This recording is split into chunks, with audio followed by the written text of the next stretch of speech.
Hey guys, Raquel here today with 3 Minc Mason. We are located at 3 Minc Upholstery, 3909 Broadway, Kansas City, Missouri. And today's interview session is with 3 Minc himself. Say hello. Hello, how's everyone doing out there?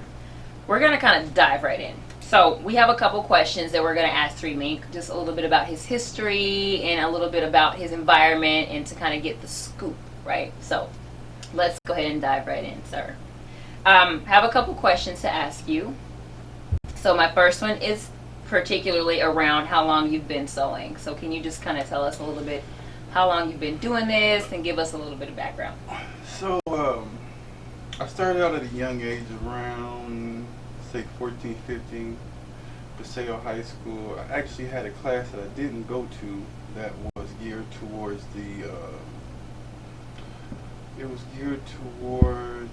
costume and design.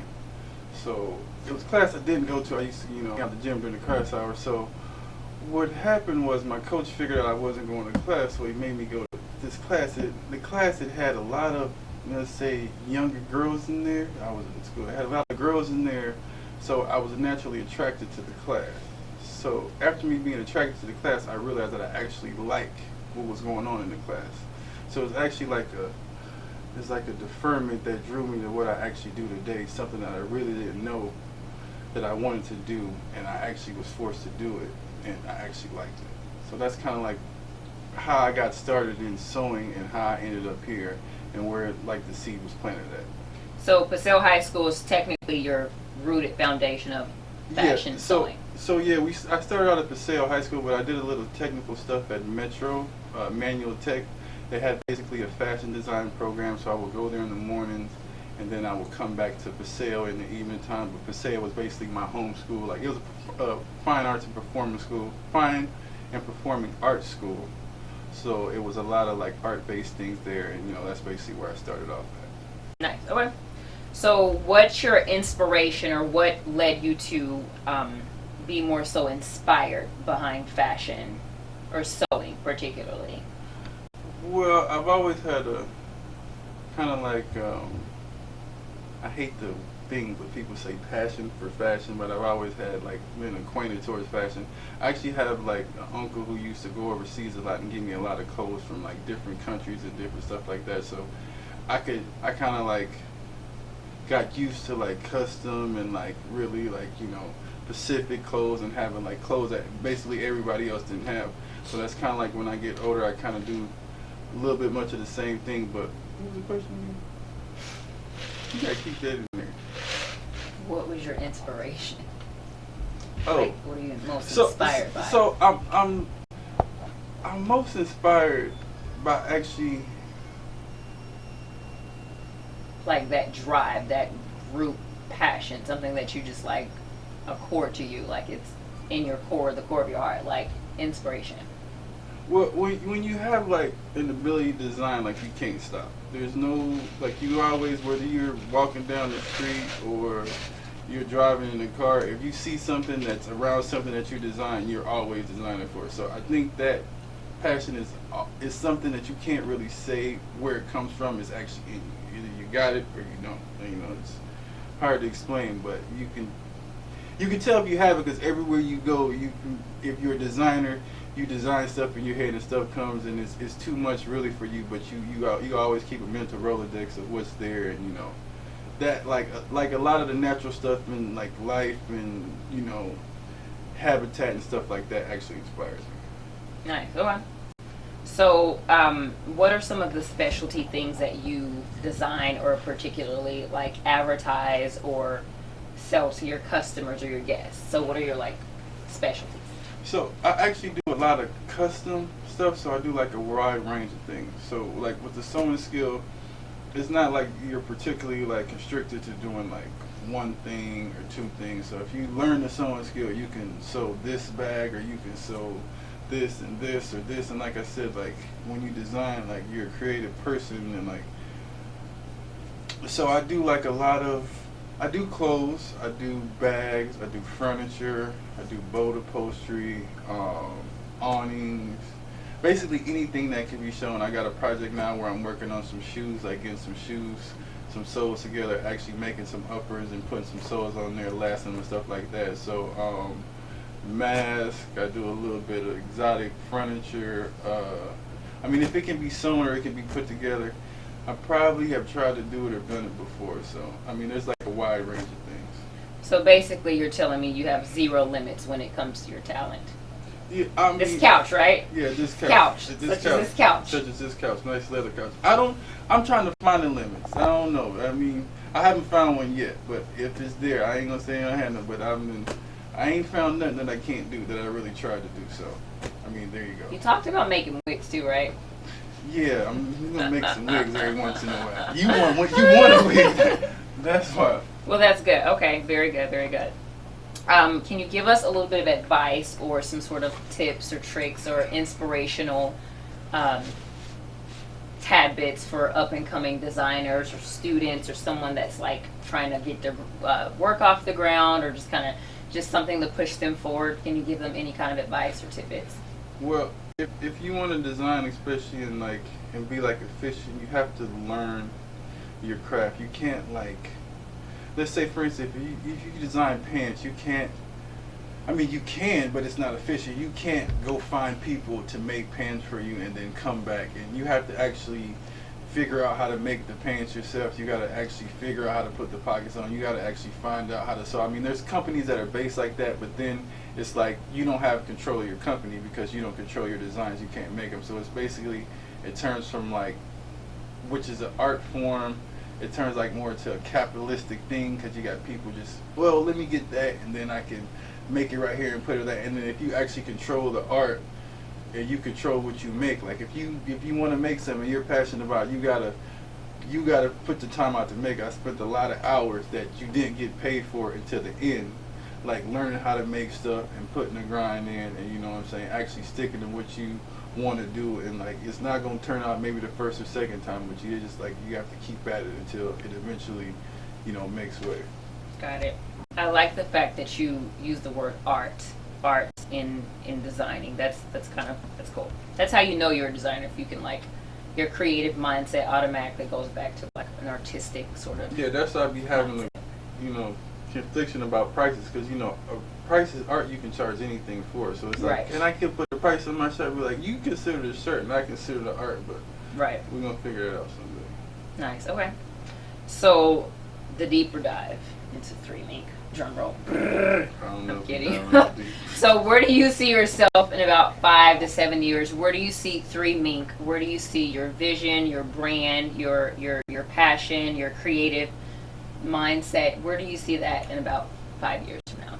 So 5 years from now, I hope to have, I'm going to have more manufacturing bases set up. I'm starting to think now where I'm helping at-risk and youth, basically training so they can learn the skills that I know, so I can basically start producing things at a wider range and wider levels, and also to produce pieces for other designers and other people in the area who might not have access to production, and then they might not have the money to spend the big bucks on production, but they might have orders where they can't do it themselves. So I want to kind of be like that mid-level production for them. So in the next 3 to 5 years, we're going to be building that. I'm also looking into a building so we can start basically speccing that out for manufacturing, so we can kind of get a factory and a rotation going of just numerous goods, not specifically just clothes or just furniture. Basically, we teach them a basis of skills, and then we'll be able to tackle numerous things like that. So nice. As far as a company, that's what we're looking at for the next couple years. Nice. Okay. So I mean, I'm very interested into seeing what your environment and your space. Can you kind of show us around? All right, so let's take a look over here. Here we are in the retail space of 3 Minc. Can you give us a little bit of background in regards to some of your items you have here for sale? So this is one of the little, as you know, I make a lot of items. So we're going to go through, this is one of the little bags I make. It's leather, brass hardware, stained it, interior lining, suede. And then if you look over here, excuse me right there. Yes. We have, vest. This is the duffel bag with the, this is a alligator back. It's a very expensive alligator back, but it's a nice alligator back. We got some hoodies over here. We got a few more duffel bags. Nice. We got a few more. You've never seen nothing like this before, but this is coming soon. And, you know, I have an exotic furniture line that's Pink Kink. We'll get into that later, but this is some stuff from there. We got some 3 Minc stuff from here. We got some other stuff over here. And then if you pan over here on the couch that we're just sitting on, you go down. We got some Chiefs items, a backpack, nice patch on the back. This is all handmade, like I made all this, cut it from the fabric, sewed it all together, put the liners in there. This is a jacket, a hoodie I'm working on while finished, like a racer jacket. A nice fall, wintertime coming, something nice to have, matches the leather. Let's take a look in the back and we'll show you a few more things.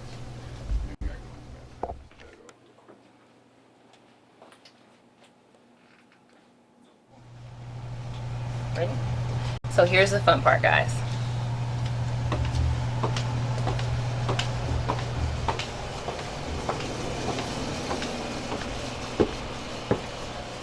Oh my God.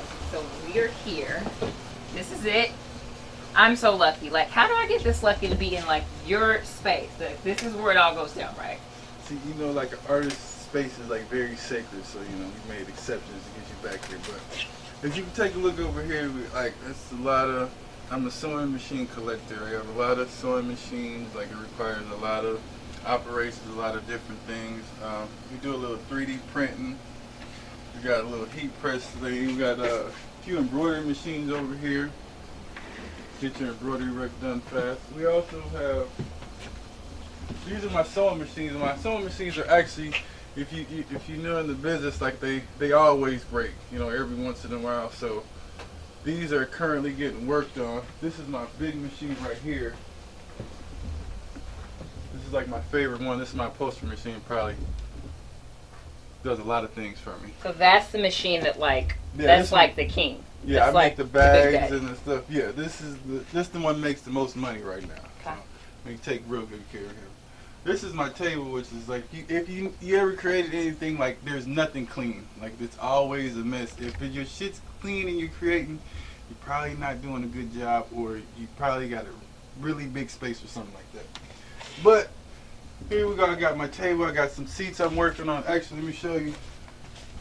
This is it. It's in progress. This is the pieces of it, and this is actually one of them, like halfway put together.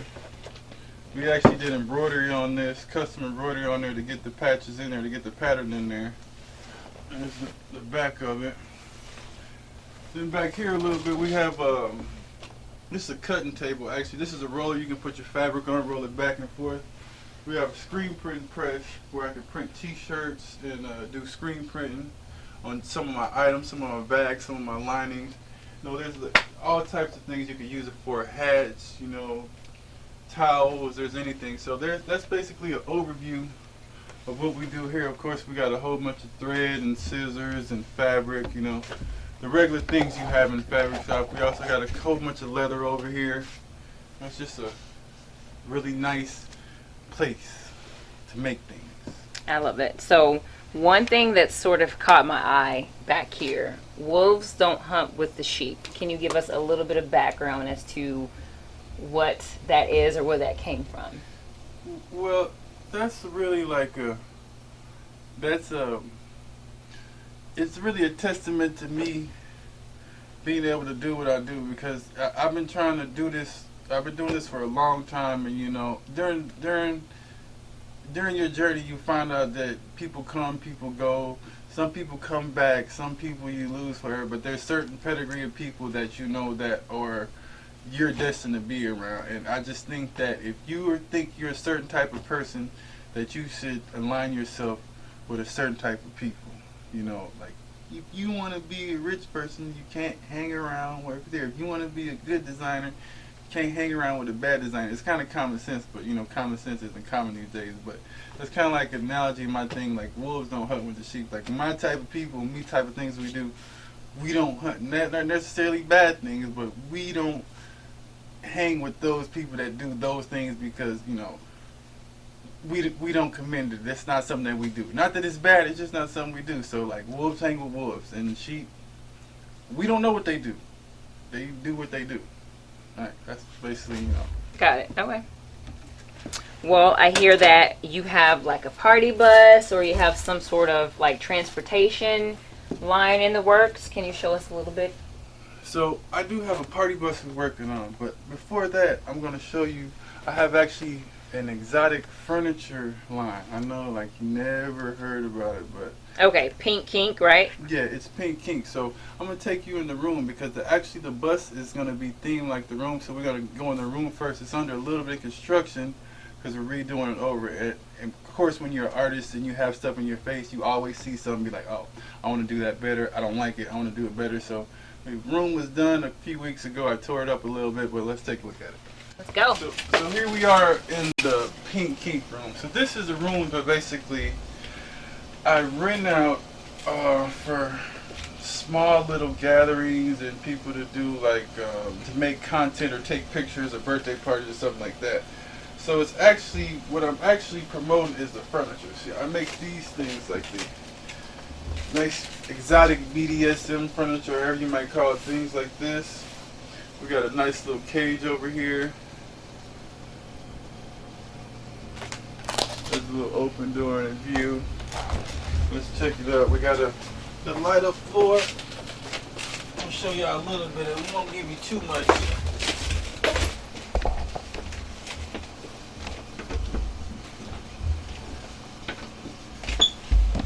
Let me show you a little bit. So this is basically how we're gonna theme the bus. So we're gonna get ready. Just let y'all look at it now. We can go downstairs and show you basically how the bus is going to look. It's going to be themed just like this. This is the Pink Kink room, and then we're going to have the Pink Kink bus downstairs. Let's go ahead and take a look at it. I like it. So we're going to check the bus out. Like I was telling you upstairs, it's themed like the exotic furniture line. So we're going to have exotic furniture bus on wheels or something sort of like that. The kinkiest bus in the world, something like that. So, you know, check it out. It's a work in progress. Come on. So it's safe for me to climb up in here, right? You can climb in here. I don't know if it's safe. Yeah, it's safe. Here goes nothing, guys.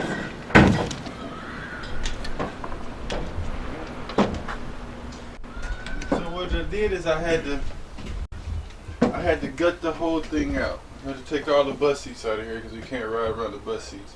So then we built these benches right here. I put the speakers on them.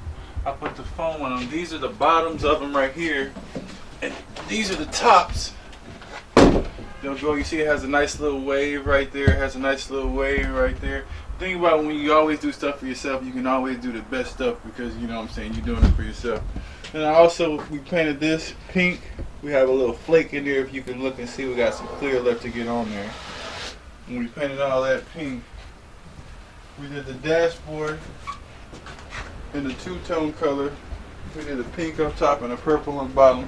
We got a few more coats to go on that, but that's how that's looking. We're gonna put some fur on the ceiling. Go ahead and funk it out. Of course, we have the much-needed stripper poles that are gonna be somewhere mounted in here, but this is a work in progress that we hope to finish soon in the next, 2 to 3 weeks. We'll keep you posted and send you some more videos of it. I think that's it. Thank you so much for giving me the opportunity to dive into your environment and a little bit behind Free Minc today. And yeah, I just want to say thank you for giving us that extra insight and helping us learn a little bit more about you and giving us the background to your craft and creativity. Yeah, so we're going to need everybody to stay tuned to the YouTube channel. I'll be posting stuff on there regularly to show like the projects and the different things I'm working on, show the progressions, you'll see the stages. We'll have some how-tos on there, how to do this, how to do that, or maybe you just want to be entertained, but just take it out, give it a chance, and let us know how you feel about it. Signing out. Peace.